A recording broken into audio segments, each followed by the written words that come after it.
Representantes das comunidades educativas do Colexio O Piñeiriño e do Instituto Castro Alobre de Vilagarcía acompañaron esta mañá o conselleiro de Educación, Román Rodríguez, durante a súa visita ao segundo dos centros educativos. O encontro tamén asistiron o delegado territorial da Xunta, José Manuel Cores Tourís, o delegado de Educación, César Pérez, e o alcalde de Vilagarcía, Alberto Varela. A situación non era para menos, xa que, tal e como destacou o rexedor esta mañá, pechábanse dous relevantes compromisos da Consellería cos centros educativos de Vilagarcía. Se vai a cubrir unha demanda aos nenos, as nenas e os pais e as nais que o levan reclamando moito tempo, pois ese comedor para o cole do Piñeiriño. É evidente tamén os nenos do Instituto Castro Alobre que van a ver mellorado esta instalación deportiva. Varela aproveitou tamén para pedir un maior compromiso da Xunta, xa que no caso do comedor do Piñeiriño é o proxecto cofinanciado entre as dúas institucións. O espazo contará con 80 prazas e será xestionado pola AMPA.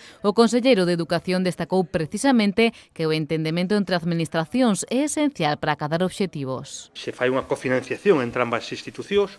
Estamos falando de en torno a 80.000 euros, máis ou menos 78.000, quero recordar, onde aproximadamente o 50% o pon cara a administración.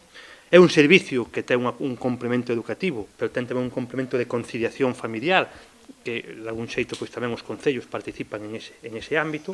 Con respecto á mellora do pabillón deportivo do Instituto Castro Alobre que visitaron durante o encontro, Rodríguez subliñou que terá un uso tamén fora do horario escolar e que permitirá sacar maior rendemento aos investimentos públicos, que no caso desta obra corren a cargo da Xunta con orzamento de 150.000 euros. Estamos a falar pois dunha segunda fase, como acabamos de ver.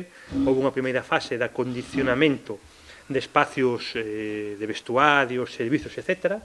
Hai unha segunda do que é envolvente, que era unha terceira de futuro, para xa prácticamente ter pois, un pabellón prácticamente novo que pode ser utilizado por os escolares en horario escolar, obviamente, que teñen preferencia, pero fora do horario escolar, que poden ser empregados por o conxunto dos veciños de Vilagarcía, de clubs deportivos, colectivos, asociacións, etc.